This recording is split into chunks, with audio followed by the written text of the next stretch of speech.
What do I say? Open it. So Just Honest Podcast. Mark. Hi, welcome to Just Honest Podcast. This is episode 2 with your host Joti and my sister Harjot. We are going to be reading Reddit stories today. Supernatural. Yes, paranormal sort of Reddit stories that we found. The ones that I found, at least, that they made me think of like stories in our life that we forgot about. Mm-hmm. So I think we're going to talk about those as well. Mine are kind of like continuations from last time of how I was talking about like dreams and stuff and like repeating dreams or like dream omniscience, whatever. So I kind of like went off of that kind of because that's what mostly my experience is. So yeah. Oh, also we were gone for like a month because she got sick and then I got extremely sick for like 3 or 4 weeks. And then I got sick again. And then I was on set for 2 projects that I'm just wrapping up and finishing. And now my Instagram's hacked. Yeah, a lot of things have been going on. So, but we're back now. We had a lot of positive feedback from people that watched the first episode. Yeah. So that was really nice. It's mostly for me because I was talking a lot. Yeah, they said that I wasn't talking a lot. They're like, "Wow, Jyoti's really quiet." And I'm like, "Just you wait till the next one. I'll be talking a lot more." But yeah, a lot of positive feedback. We're very happy that our friends and family loved it, unless they're lying to us. You're not in an interview. I don't care. I'm going to talk that way. Okay, so the first story. Greetings. For the majority of my adult life, I identified as an atheist. But recent experiences over the past 5 years, I've endured episodes of sleep paralysis, a disconcerting state that... it's cut off, but that very night I experienced an unusual dream marked by vivid imagery and sensations. Okay. Furthermore, in my experience today, unlike my usual experiences with sleep paralysis, where hallucinations dissipate, a Victorian dressed woman, straight out of a horror movie, remained in my hallway after I got out of paralysis. Astonished and somewhat emboldened, I pursued her into the bathroom, only to find her vanish into thin air.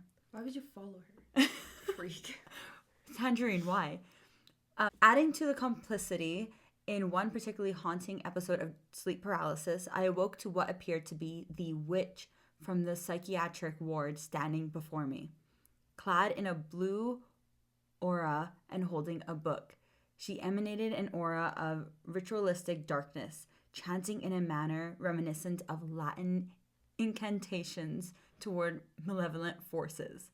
Her resemblance to the woman I encountered in a psych ward was uncanny, heightened the sense of dread and confusion. This encounter, unlike any I've had before, leaves me questioning the nature of my reality. Last month, our cherished family dog passed away. He battled seizures, each one accompanied by heartbreaking bark that resonated with sorrow. Since his departure, peculiar occurrences have unfolded. Prior to his euthanization, he fixed me with a stare and delivered a wink that felt unsettling, almost sinister. Dog, be winking at you, dog? Damn. Said, bye. See you on the other side. Literally. Now echoes of his seizure-induced barks haunt our home, stirring memories of his struggles. Strangely, I've also caught whiffs of his unmistakable odor, once offensive, yet now oddly comforting. Dog stink. Come on. Like, how would you feel if Indy, come on. Still, bro, I'd still call her stinky in the afterlife, though. She's still stinky. Amidst these eerie happenings, my mother's accounts of shadowy movements in our home only deepened my quest for understanding. Please do not dismiss my experiences due to my schizophrenia diagnoses. I am generally seeking clarity amidst this enigmatic series of events. So... this person uses a lot of big words. I know. I was reading. I'm like, wow, it's an academic paper. Oh my goodness. But, okay. This reminded me of your sleep paralysis. Mine wasn't that bad. It wasn't that bad, but it reminded me... you want to know what? Because my sleep paralysis, I didn't even see anything. People always ask me if I saw a sleep paralysis demon. You said you did. No, I didn't. You said, like, someone walked into your room. It was Amu who walked into my room. Amu is our brother. Oh. He walked in and he's like, yo, get up. And I was like, I couldn't move. Like, I was stuck there. But I never followed someone into a bathroom. Okay, yeah. I would never follow. But it also... It also reminded me of our cousin's house where our grandfather passed away. They had weird stuff going on in the bathroom. Like, they would tell us, So basically it's like 2 rooms and then the bathroom's like over here in their house basically. So they would hear the tap turn on and then they would like sort of tell our grandmothers like, oh, can't you, hopefully that's not too loud. That's our dad walking around. If that is heard, that is not paranormal. But yeah, they would tell her, she's like, why are you putting on the tap? But she was asleep. I just remember them telling that to me. I actually almost forgot about that. Yeah. See, that's what it reminded me too of the bathroom. And I'm like, I never want to sleep at their house ever again. Remember when they used to tell us, like, they used to, and I'm pretty sure, hi Sydney, you're watching this. She's watching this 100%. But they used to tell us that, like, because they used to sleep in the basement, right? And then there'd be like some, remember one time they told us that like somebody whispered, what was it, in Danju's ear or something? And then whispered in somebody else's, one of their... I don't remember that. They told me I remember that specifically because it freaked me out. And I was like, they're whispering in your ears? Like, that's... Oof. Ew. Yeah, that's not fun. But I remember that, and then they said that it was like some sort of black figure. What, I don't know. Yeah, they had a black figure in their house for a while, right? Their house was the most. We never wanted to stay there. It freaked us out. I'm pretty sure there's so much more that we don't remember. So... Like, our house has never had that sort of, like, feeling in it. But we also never really had anything happen here, I guess. So, yeah, that's what that reminded me of. I thought you did see something in your sleep paralysis. That's why I'm just like, okay. It's just on Moose. Big back. Yeah. My story is Repeating Dreams by Duria, whatever. I don't know. Okay. So... It says a visitation dream is what it is. It's like a sleep paralysis thing, I think, or something.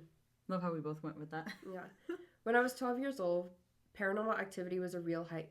Some girl from my grade told me I had to watch a YouTube video, or a video from YouTube based on the Bloody Mary entity of the movie. Remember the Bloody Mary shit? Yeah. Ugh. I had really strict parents, and they didn't let me surf on the internet. So when my grandma got me from school, I watched YouTube on her computer because, you know, when I was at her place, I could do whatever I wanted. So one day after school, I watched that video, and it actually changed my life. I was so effing scared. This is fucking whatever. I got obsessively scared for demons and spirits. God, this person does not know how to write. Don't. It's fine. Sorry. I started dreaming about it. I peed in my bed because I'd rather do that than walk to the toilet alone at night. Honestly, real. I feel that. Shit. My parents had to put me in bed again, and I tried to sleep at my grandma's place as much as possible because then I could sleep next to her in bed. I've always had nightmares since I was a little child, but since that day I started dreaming about negative entities in my grandma's house. I had these dreams for so long. 4 years ago, these dreams became so intense. They became so realistic, sometimes even sleep paralysis. During the period my grandma got ill, my connection with the house was terrible. I didn't dare to sleep there anymore. This person's not like the last one, okay? When she died, everything got effed up. Now I'm 23 and it doesn't stop. I dream about spirits and ghosts over and over again, even though I'm not scared anymore. Actually, I stopped believing in their existence because I never really saw something specifically. But I really had the feeling something was following me over the years because it manifested during my dreams. Always the same story in the same setting. The house of my grandma is sold now, and I can't wait until the bulldozer destroys it. Does anyone have experience? Well, no, they're fucking asked if anybody has stuff like that. And I kind of have the feeling I let some entity in while watching that video. Honestly, I always felt like that. You know when we had the computer in the corner over there, and we would all the cousins would sit around it watching that. It wasn't Bloody even Mary. just our house; it was also our cousin's house. We'd sit there and we watch those, or we'd play those games where it would have like that pop up. And then I always we'd all get like scared as shit of it, like so fucking scared, and then we'd all run upstairs. Our one cousin was the one that always made us do that. He was just like, oh, I have a cool game. And we fell for it each time. And it was like the worst thing. And then we'd go screaming, running in the middle of the afternoon. And I remember upstairs. Sometimes we'd go screaming, running, and then somebody would close the door on one person. And I feel like it was always me because I can't run for shit. My second story. This one is about a haunted school. It is Haunted School by Mau Becca. Yes.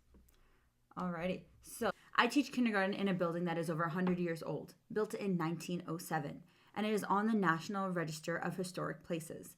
My classroom is on the second of 4 floors. We don't use the top level at all because it is in total despair. Sometimes the auto flush toilet flushes on its own. Sometimes things fall off the shelves. Sometimes the lights flicker for just a moment. I figured it's an old building. That's why. Anyway, last year around parent-teacher conferences, I sent home a little questionnaire for parents asking what they would like to discuss at the conference. One of the questions was, what friends from school does your child talk about at home? Social and friendship skills are a big part of kindergarten. That's why I asked. I stuttered. 7 of the 20 children in the class had Alex listed as a friend. There is no Alex in our entire school. I asked them who Alex was. Imaginary friends are common in young children, but for them to all have the same name was a little unsettling.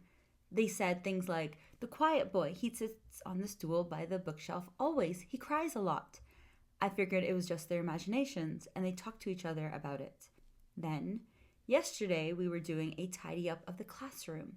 I moved some furniture around. One of the kids came up to me and said, Mrs. Mau Mau, Alex wants you to out the stool, put the stool back by the bookshelf so he can look out the window when you read stories. What do you think of that? Children. Sounds like me. It sounds like Sounds you. like me in elementary school. Oh gosh. Okay. Cries a lot. Okay. This particular story reminded me of when I was 10 and we came back from India after 2 months away. Yeah. And so our original elementary school, like the roof caved in because they had like a freak snowstorm and like the roof just gave in. They had like a flat roof, and then we live in Calgary. There's like fucking 7 feet of snow, and it collapsed. All the time. So. And it was like, it was literally in May that happened. Because I remember we were in India during my 10th birthday, which is in March, and then May, and we came back. So we had to, basically the grades. Okay. Great. So basically the grades were separated from kindergarten to grade 4 going to one school, grade 5 and 6 going to one school. Mm-hmm. I was still in grade 4. So when we went back, I had like a month left of going to this elementary school with everyone else. And the thing is, I think I was in grade 1. I was in kindergarten. Yeah, so we all went to the same school. We all went to. We still went to the same school, which was nice because we came back and we were just like, oh my gosh, what happened?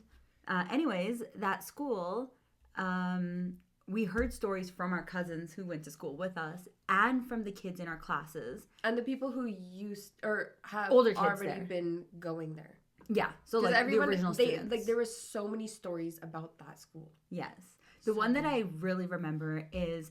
So our classroom of grade 4s, there was a bathroom right across the hall from us. And that bathroom was a girl's bathroom. Everyone remembers that bathroom. It was like the iconic haunted bathroom. It was. Basically, we went there and we were told by everyone, don't use that bathroom. Or don't go in there alone. Yes. Oh, yeah. Don't go in there alone. Go in with someone. Yeah. Because the lights were never on. And if they were on, they were flickering. Yep.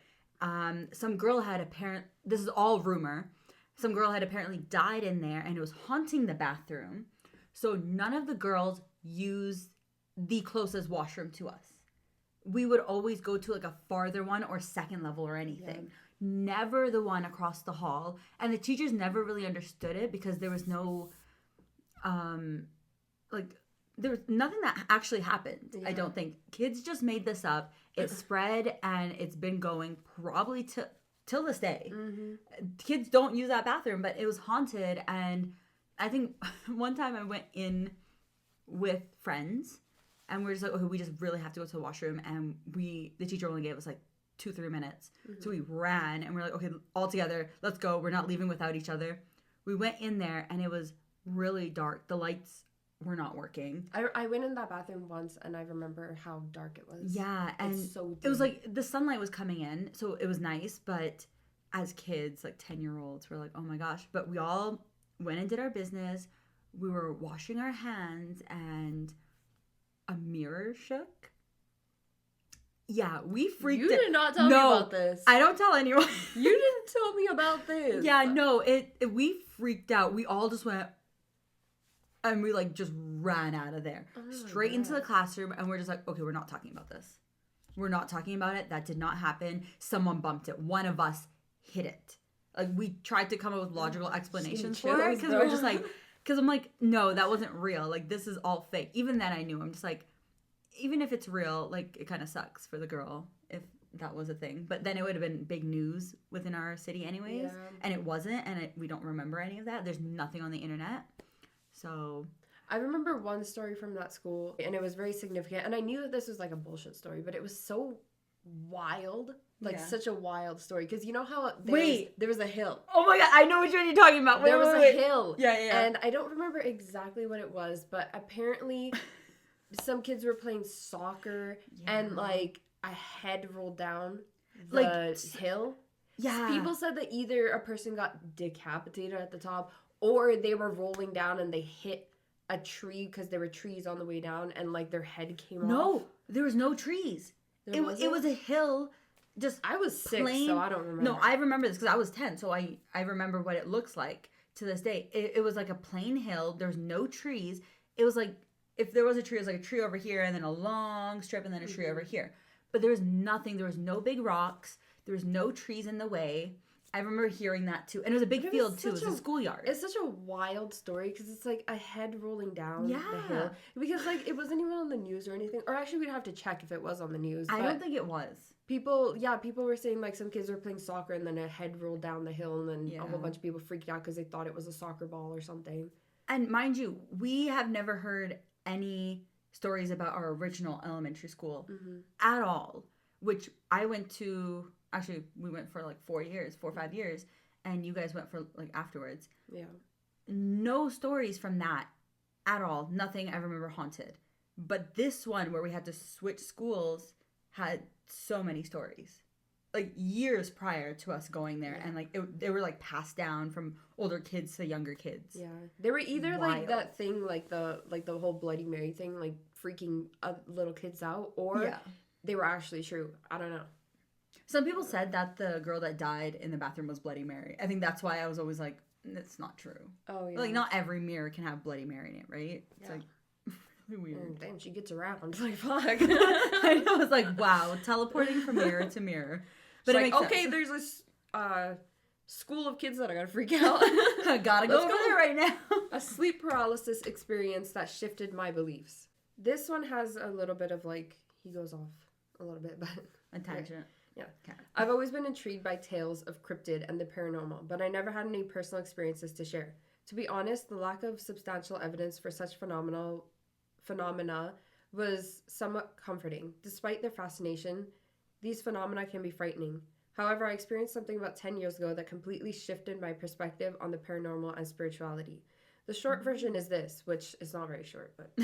like the longest story ever. Literally. A decade ago, I reconciled with my first love after a painful separation. She was already 3 months pregnant with another man's child. Yes, it sounds like a simp story, but it was a decision that I put a lot of thought into and ultimately changed my life. Fast forward to now, we're happily married with 2 kids, and our daughter is turning 10 next month. Sorry. During this emotional turmoil, I experienced something I can only describe as sleep paralysis. I woke up unable to move, which is something like what I experienced. Yeah. But I could move my eyes, which, I could do. Oh, I could never. I saw an all-black figure, featureless, crawling over my legs and towards my pregnant wife. Despite my attempts to scream or move, I was helpless. The figure reached my wife and was sitting between her legs, and with its hands on her legs, and I felt an intense, overwhelming dread. This horror was so profound that I awoke kicking, accidentally hitting my wife's pregnant stomach. Oh. She and the baby were okay, but we were both shaken. No shit. Yeah. Like, oh my goodness. Whoa. This happened again 3 nights later when I felt like I was being pulled under the bed, like head first sliding under the headboard until I was completely underneath the bed, and all while this figure was at the foot of my bed sitting. That's such a weird sentence. Yet again, I woke in a panic, this time hitting my wife again. She started placing pillows between us for protection while we tried to understand what was happening. In the days that followed, I was haunted by sudden waves of intense fear and an unshakable feeling of not being alone. Even during the day, at work or while driving, I found myself constantly looking over my soldier boy. You! Oh, God. Constantly looking over my shoulder. The sensation was that strong. Desperate for help, I took my wife's advice and reached out to a pastor from her church. I poured out my experiences and fears to him, and he suggested a spiritual remedy. He told me to walk through our house holding a Bible and to rebuke the presence in the Lord's name. What's that thing that people go around saying? In the name of something the Holy repels Spirit. you. Then it repels you. Whatever. Oh, yeah. I don't remember. Skeptical but desperate, I followed his advice. Alone in the house. What? Alone in the house. Irish. Alone in the house, armed with only a Bible and a phrase of rebuke, I did as instructed.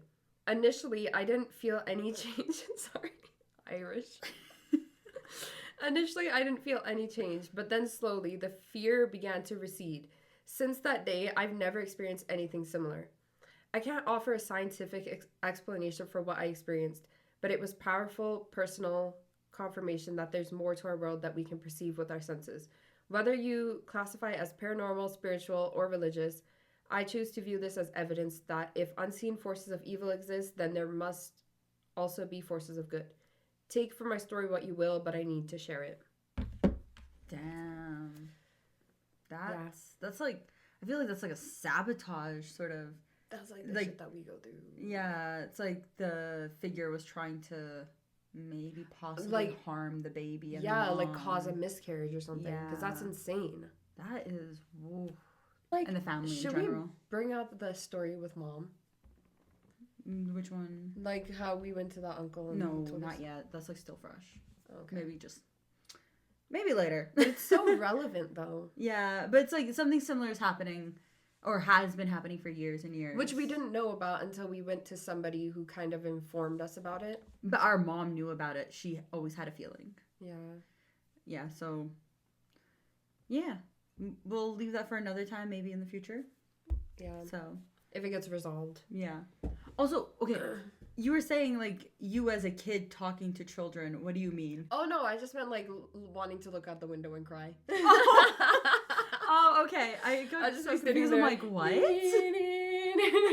know that violin song? Yeah. Okay. That was Reddit stories. We'll probably do a lot more Reddit stories because they're kind of simple and it always provokes memories for us as well. Because I forgot about the head rolling down. Yeah. In the field. That was a and big you never thing. told me about your fucking because I forgot about it too. Because it's like you don't talk about it with people, and it's just like, you know. But anyways, thank you for watching. Yeah. Hope you enjoyed. Leave a comment about maybe Reddit stories that you're interested in or that have spooked you or anything like true crime as well. I want to add that to it. So maybe we'll do that in the future. Yeah. We will see you in the next episode. Yeah, whatever it is. Bye. Goodbye.